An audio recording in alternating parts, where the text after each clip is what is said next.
Hello everyone, कैसे हैं आप लोग। आज मैं स्टार्ट करने जा रहा हूँ HTML। इसमें मैं आपको फुल कोर्स है बताने वाला हूँ, HTML का सिखाने वाला हूँ। मैं आपको एकदम बेसिक से आपको सिखाने वाला हूँ। तो मैं एक प्लेलिस्ट बना दूंगा, जितने सारे मैं वीडियो अपलोड करूँगा उसमें ऐड करते जाऊँगा, जिससे आपको सीखने में आसानी होगी। तो हमारा HTML का इंट्रोडक्शन वीडियो है। मैं इसमें बताऊँगा HTML क्या होता है, इसके बेसिक सिंटैक्स के बारे में बताऊँगा और थोड़ी इसके टैग के बारे में बता दूँगा। तो चलिए स्टार्ट करते हैं।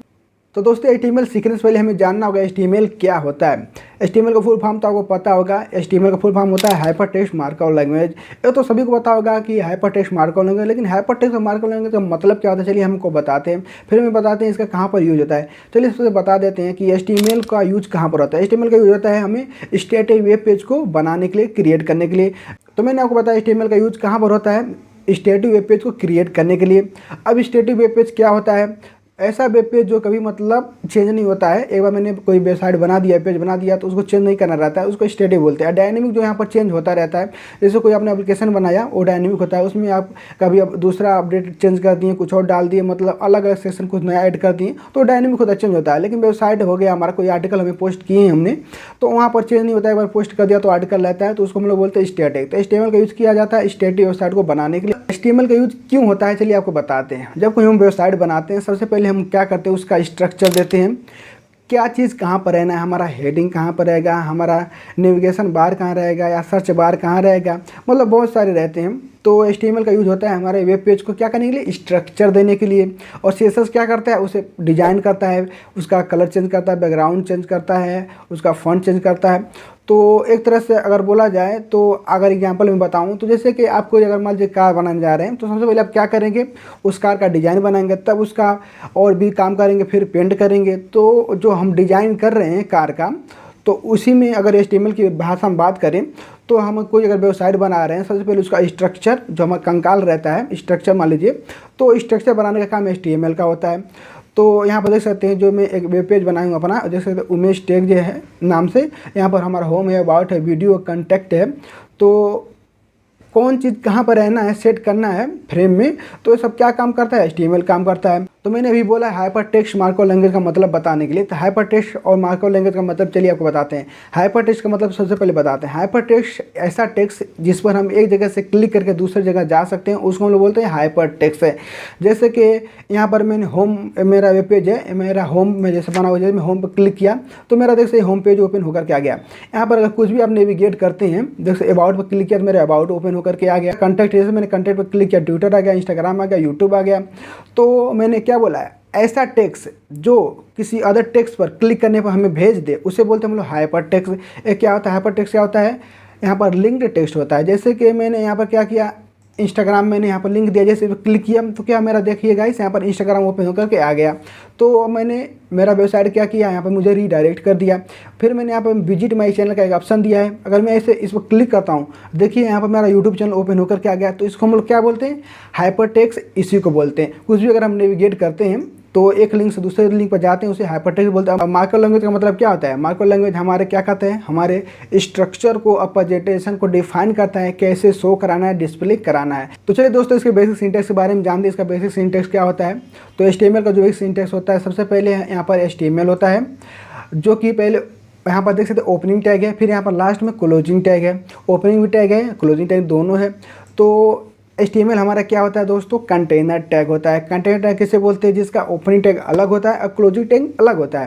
देख सकते हैं हमारा यहाँ ओपनिंग टैग हो गया इधर और क्लोजिंग टैग इधर। मैं ऐसे नहीं बताऊंगा, चलिए मैं ऐसे करके बताता हूँ, आप लोग को अच्छे से समझ में आएगा। सबसे पहले हमारा क्या होता है, HTML, ठीक। पहले हमारा HTML होता है, उसके बाद से हमारे HTML के अंदर होता है हमारा, तो मैंने यहाँ पर क्लोजिंग टैग इधर लगा दिया, ओपनिंग टैग इधर लगा दिया। तो इसके अंदर हमारा क्या होगा, हेड, ठीक है। हमारा क्या दोस्तों, हेड। तो मैंने यहाँ हेड लगा दिया। अब हेड हो गया हमारा। उसके बाद से क्या होता है गाइस, बॉडी होता है। उसके बाद हमारा क्या होता है, बॉडी टैग होता है। मैंने अब बॉडी लगा दिया, चलिए लगा देता हूँ। मैंने अब बॉडी टैग लगा दिया। तो दोस्त यहाँ पर देख सकते हैं जो हमारा HTML का बेसिक सिंटैक्स है यही है। सबसे पहले हमारा HTML रहता है ऊपर, फिर नीचे HTML रहता है, इसके अंदर हमारा फिर हेड रहता है, उसके बाद से हमारा बॉडी रहता है। तो हमारा जितने सारे यहाँ पर तीनों इसको टैग बोलते हैं, तीनों टैग हमारा क्या है, कंटेनर टैग है। अब टैग 3 प्रकार के होते हैं, जैसे कि यहाँ पर देख सकते हैं सब, जो HTML टैग है क्या है, सबसे ऊपर जो है यहाँ पर अगर एक रहेगा, मान लीजिए उसको हम लोग बोलेंगे ओपनिंग टैग।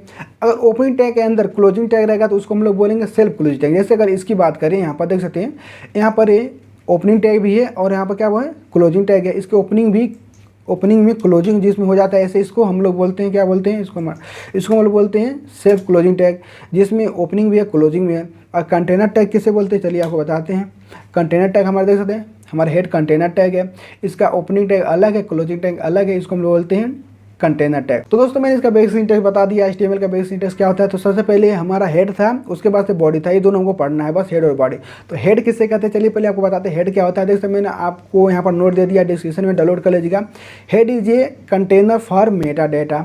मतलब क्या यहाँ पर कह रहा है, जो हेड है हमारा मेटा डेटा के लिए एक कंटेनर है। जैसे कि बॉक्स है कोई भी है, मान लीजिए एक जार है, उसमें बहुत सारे सामान रखे हुए हैं। तो यहाँ पर वही बोला है मेटा डेटा उसको बोलते हैं जिसमें बहुत सारे डेटा रहते हैं। तो वो जो भी हेड टैग है, बहुत सारे यहाँ पर डेटा टैग उसके अंदर रहते हैं, बहुत सारे डाटा रहते हैं हेड टैग के अंदर। तो हमारा हेड टैग क्या होता है, head tag is a container of Meta data. अब यहाँ पर हेड टैग के 8 टैग होते हैं। कौन कौन सा होता है यहाँ पर देख सकते हैं, मैंने यहाँ पर मेंशन किया है। पहला टाइटल हो गया, दूसरा हमारा स्टाइल हो गया, तीसरा स्क्रिप्ट, चौथा नॉन स्क्रिप्ट, पांचवा लिंक। लिंक हमारा कौन सा टैग है यहाँ पर देख सकते हैं, हमारा सेल्फ क्लोजिंग टैग है। मेटा भी क्या है, सेल्फ क्लोजिंग टैग है। फिर यहाँ पर हमारा 7वां है बेस टैग और यहाँ 8वां हमारा कमांड टैग। अब हम एक एक करके दोस्तों इसको पढ़ेंगे। दोस्तों देख सकते हेड के जितने सारे टैग थे मैंने यहाँ पर लिख दिया। तो क्या करना, हेड के अंदर जितने सारे टैग है उसको आपको लिखना है। जैसे मैंने क्या किया, हेड टैग यहाँ पर लगाया, ठीक है, ओपनिंग टैग लगा दिया हेड का। फिर यहाँ पर क्या किया, मैं हेड को क्या किया, क्लोज कर दिया। अब इसके अंदर यहाँ से लेकर के यहाँ तक देख सकते 8 टैग में लिख दिया। आपको अगर कोई भी जैसे हेड टैग का कोई भी टैग यूज कर रहे हैं तो आपको हेड के अंदर ही करना है, नहीं तो काम नहीं करेगा। तो पहला हमारा क्या है, टाइटल टैग। इसका काम क्या है चलिए बताते हैं। इसका काम है हमारा वेबसाइट का जो भी मतलब टाइटल देने के लिए। मैं यहाँ पर दे देता हूँ उमेश, इस तरीके में देता हूँ उमेश। अभी देखना मैं जैसे गो लाइव पर जाता हूँ, तो जैसे मैं गो लाइव पर जाऊँगा दोस्तों, यहाँ पर हमारा मेरे वेबसाइट का जो भी मतलब टाइटल रहेगा यहाँ पर देख सकते उमेश लिख करके ऊपर में आ गया। मैं आपको थोड़ा जूम करके दिखा दूँ, यहाँ पर देख सकते हैं, यहाँ पर लास्ट में यहाँ पर आ गया लिख करके। तो टाइटल काम का क्या होता है, हमारे वेबसाइट के टाइटल को लगाने के लिए होता है। दूसरा हमारा क्या स्टाइल है।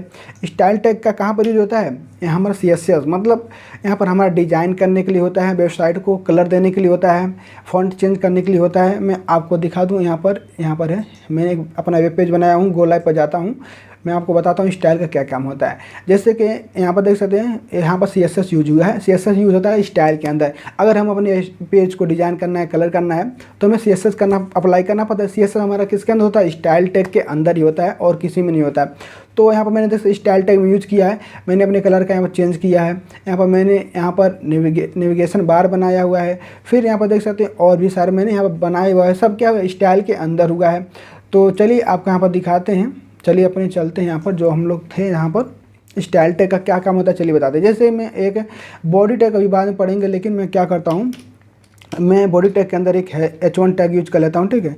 H1 टैग यूज कर लेता हूँ, इसके अंदर मैं लिख देता हूँ हेलो, ठीक है, मैं लिख दिया हेलो, ठीक। अब अभी देखना है हमारा बॉडी टैग के बाद में मैं आपको बताऊंगा, अच्छे समझाऊंगा। बॉडी टैग के अंदर जो लिखते हैं हमारा स्क्रीन पर यूजर को यहाँ पर शो होता है, ठीक है। हमारा जो वेब पेज रहता है सब बॉडी के अंदर मतलब रहता है। यहाँ पे हेलो लिख कर क्या गया, यहाँ देख सकते हैं हेलो लिखा हुआ है। अब मुझे मान लीजिए इसका कलर चेंज करना है, इसका कोई भी कलर चेंज करना है, रेड करना है, कुछ भी करना है, इसका बैकग्राउंड देना है। तो चलिए पहले हम क्या करेंगे, स्टाइल के अंदर आ जाना है। जिसका आपको कलर करना है, चेंज करना है, तो उसको पहले यहाँ पर मेंशन करना पड़ेगा। हमें क्या करना है, H1 करना है। उसके बाद से आपको क्या करना है, कर्ली ब्रेसेस लगा देना है। कर्ली ब्रेसेस लगा देने के बाद आपको क्या करना है, यहाँ पर लिखना है आपको कलर। हमें कलर करना है तो मैं क्या करूँगा, कलर लिख दूंगा। जैसे कलर मैंने एंटर किया। अब यहाँ पर जैसे मैं गो लाइव पर क्लिक करूँगा, अभी देखना है इसका कलर चेंज होकर के आ जाएगा। दोस्तों देख सकते हैं इसका कलर यहाँ पर, तो मैं इसका रेड कर देता हूँ। अभी यहाँ पर कलर ब्लैक था पहले ही, पता नहीं चल रहा था। फिर मैं यहाँ पर क्या करूँगा, इसका आप कोड लिख सकते हैं, या तो आप कलर का नाम दे सकते हैं। मैं रेड कर देता हूँ, रेड लिख देता हूँ, गो लाइव पर चलता हूँ। अभी देखना है H1 का हमारा कलर चेंज होकर के देख सकते हैं रेड आ गया। तो हमारा H1 को मैंने यहाँ पर चेंज किया। देखिए H1 के अंदर हमारा क्या हेलो है। तो उसके बाद से अगर मैं दोस्तों अगर इसका बैकग्राउंड कलर चेंज करना चाहते हैं तो बैकग्राउंड लिख दीजिए, बैकग्राउंड कलर। तो चलिए यहाँ पर बैकग्राउंड कलर लिख देता हूँ। और जो चीज़ करेगा इसका बैकग्राउंड करना चाहते हैं, इस तरह से लिख दीजिए उसका नेम। जैसे गाइस मैंने गो लाइव पे क्लिक किया, यहाँ पर बैकग्राउंड कलर भी आ गया। तो ये सब जो डिज़ाइन हो रहा है, कलर चेंज हो रहा है, ये सब हमारा स्टाइल के अंदर हो रहा है। तो उम्मीद करूँगा आप समझ गए होंगे स्टाइल टैग का क्या काम होता है। अब चलिए बढ़ते हैं अपने नेक्स्ट टैग की तरफ। यहाँ पर हमारे देख सकते हैं अगला हमारा क्या है, स्क्रिप्ट टैग है। स्क्रिप्ट टैग का कहाँ पर यूज होता है हमारा, किसी मान लो कोई वेबसाइट पर आप जा रहे हैं, विजिट कर रहे हैं, वहाँ पर कुछ अलर्ट आपको शो कराना हो तो यहाँ पर अलर्ट का यूज किया जाता है। जैसे मैं लिख देता हूँ अलर्ट।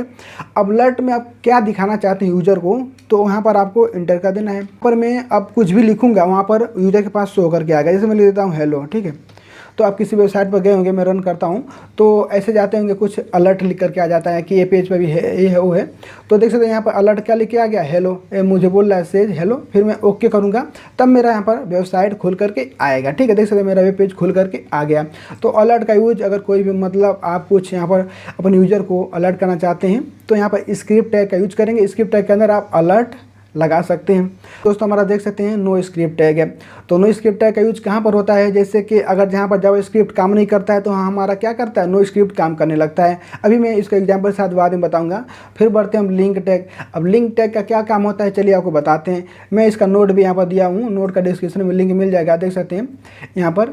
अब मैं देख नो स्क्रिप्ट भी यहाँ पर लिखा हुआ हूँ। जब यहाँ पर जावा स्क्रिप्ट काम नहीं करता है तो नो स्क्रिप्ट का यूज होता है। जब आप जाएंगे सेटिंग में, वहाँ पर प्राइवेसी में जाएंगे, उसके बाद से एक आपको मिलेगा जावा स्क्रिप्ट, वहाँ पर इसको आप बंद कर देते हैं। जब फिर प्रोग्राम को रन करते हैं तब वहाँ पर नो स्क्रिप्ट काम करेगा, जावा स्क्रिप्ट काम नहीं करता है। मैंने आपको टाइटल बता दिया, स्टाइल बता दिया। लिंक में देख सकते हैं अगर आप अपने वेबसाइट बनाएं, वहाँ पर उसका लोगो लगाना चाहते हैं जिसको बोलते हैं फेव आइकन, तो यहाँ पर लिंक का यूज़ किया जाता है, लिंक टैग का। उसमें एट्रीब्यूट क्या हो जाता होता है, href यूज होता है। उसके बाद अपने पाथ का नाम दिया जाता है। रिलेशन में उसका क्या आइकन लगा रहे हैं हम वो लिख देंगे। चलिए मैं आपको लगा करके दिखा, देख सकते हैं यहाँ पर जहाँ मेरा माउस का कर्सर दिख रहा है, मेरे उमेश टैग मेरा जो नेम है पेज का, उसके बगल में देखिए मेरा फोटो लगा हुआ आ रहा है, ठीक है। फोटो जो लगा हुआ इसको हम बोलते हैं फेव आइकन। मैंने आपको दिखा दिया फेव आइकन किसको बोलते हैं। अब चलिए आपको लगा के दिखाते हैं लिंक टैग में। तो सबसे पहले हम लोग यूज करेंगे, क्या यूज करेंगे, एट्रीब्यूट। कौन सा एट्रीब्यूट, href। एट्रीब्यूट क्या होता है दोस्तों, चलिए आपको बताते हैं। एट्रीब्यूट यहाँ पर देख सकते हैं, define the additional information of tag. मैं आपको नोट डिस्क्रिप्शन दे दूंगा, आप देख लीजिएगा। जो टैग के एडिशनल इन्फॉर्मेशन के बारे में बताता है उसको हम लोग एट्रीब्यूट बोलते हैं। तो चलिए यहाँ पर एट्रीब्यूट का यूज करते हैं। मैंने आपको बता दिया एट्रीब्यूट किसे कहते हैं, जो टैग के एडिशनल इन्फॉर्मेशन को यहाँ पर डिफाइन करते हैं हम लोग उसे बोलते हैं एट्रीब्यूट। तो एट्रीब्यूट हम लोग कौन सा यूज करेंगे, href, ठीक है। href एट्रीब्यूट यहाँ पर यूज करेंगे। इसके अंदर हम लोग क्या करेंगे, जो भी आप यहाँ पर मैंने इमेज का लिंक, किसी लिंक डाल सकते हैं, नहीं तो आप अपनी इमेज का पाथ है यहाँ पर डाल दीजिए। तो मैं क्या करूँगा, अपनी इमेज का पाथ है देख सकते हैं, मैंने यहाँ पर देख सकते हैं logo.jpg नाम से यहाँ पर मैंने एक लोगो डाल दिया है। जिस फोल्डर में आप जैसे बना रहे वेबसाइट उसी फोल्डर में ला करके आप अपने जैसे कि जो इमेज है उसको यहाँ पर डाल दीजिएगा। तो मैं यहाँ पर लिख देता हूँ लोगो, ठीक है, logo.jpg मैंने यहाँ पर लिख दिया। अब यहाँ पर मेरा लोगो लिंक के अंदर आ गया, लिंक हो गया। href मैंने एट्रीब्यूट यूज कर लिया। अब हम कौन सा एट्रीब्यूट यूज करेंगे, रेल, इसको हम लोग बोलते हैं रिलेशन। अब यहाँ पर रिलेशन एट्रीब्यूट है और रिलेशन के अंदर जो इस डबल कामे के अंदर हम लोग पास करते हैं उसको बोलते हैं हम लोग वैल्यू। तो हम लोग कौन सा रिलेशन यहाँ पर दे रहे हैं, आइकन। हम लोग आइकन लगा रहे हैं तो मैंने यहाँ पर आइकन लिख दिया। अब क्या करना है, अब यहाँ पर टाइप में आ जाना है, टाइप एट्रीब्यूट में। टाइप एट्रीब्यूट में कौन सा टाइप है आप यहाँ पर देख सकते हैं, img। मैं इमेज लिख देता हूँ, ठीक है, img लिख दिया। अब मैं अगर मैं यहाँ पर रन करूँगा तो गो लाइव पर क्लिक करता हूँ, अभी देखना मैं ओके करता हूँ। अब देख सकते हैं मेरे यहाँ पर लोगो लग करके आ गया दोस्तों। तो इस तरीके से अपने आप वेबसाइट पर लोगो लगा सकते हैं, इसका नाम है फेव आइकन। दोस्तों जो अगला टैग हमारा मेटा टैग है। मेटा टैग का क्या काम होता है, एग्जांपल के साथ मैं आपको बताता हूँ। एक एग्जांपल देता हूँ, क्रिकबज का। ऐसे बहुत सारे वेबसाइट है, मैं बस क्रिकबज का बताता हूँ। क्रिकबज का आपका नाम सुना होगा। वहाँ पर हम लोग जब मैच देखते हैं वहाँ पर लाइव मैच का स्कोर दिखाता है। तो वहाँ पर देखते हैं स्कोर हर एक सेकंड अपडेट हो जाता है। जैसे अगर मान लीजिए विराट कोहली खेल रहा है, जैसे छक्का मारा, वहाँ पर उसका रन अपडेट होकर के वहाँ शो हो गया। तो वहाँ पर जितने सारे हैं हर एक सेकंड में चेंज होता रहता है डाटा। तो वहाँ मेटा टैग का यूज होता है। कैसे होता है चलिए आपको बताते हैं। यहाँ पर मैं मेटा टैग में आ गया। मेटा टैग में हम लोग एट्रीब्यूट यूज करेंगे http इक्विवेलेंट, ठीक है। क्या अनुसार देख सकते हैं आप, http इक्वी। इसको आपको इस एट्रीब्यूट को यूज करना है। इसके वैल्यू आपको क्या पास करना है, यहाँ पर आपको रिफ्रेश, क्या वैल्यू पास करना है, रिफ्रेश में पास कर देता हूँ, ठीक है। मैंने यहाँ पर क्या लिख दिया, रिफ्रेश। उसके बाद से अभी देखना, उसके बाद से दूसरा हमें एट्रीब्यूट पास करना हमें कंटेंट, ठीक, कंटेंट पास कर दिया। इसमें आपको एक है कोई भी एक टाइम पास कर देना, मान लीजिए 4 सेकेंड में पास कर दिया। ये क्या काम करेगा, हमारे पेज को कितने सेकेंड में रिफ्रेश करना है। उसके पहले मैंने देख सकते क्या सा वैल्यू पास किया, रिफ्रेश। अभी मैं गो लाइव पर जाता हूँ, मैं आपको करके दिखाता हूँ, तब आपको यहाँ पर समझ में आएगा। मैं जैसे मैं ओके किया, अब देखना अभी आपको देखने के लिए मिलेगा। देख सकते हैं हमारा हर एक 4 सेकंड में क्या हो रहा है, मेरा वेब पेज जो है रिफ्रेश हो जा रहा है, ऑटोमेटिक क्या हो रहा है, रिफ्रेश हो जा रहा है। अभी गिनिए, देखिए फिर हो गया, मैं ओके करता हूँ, 1 2 3 4।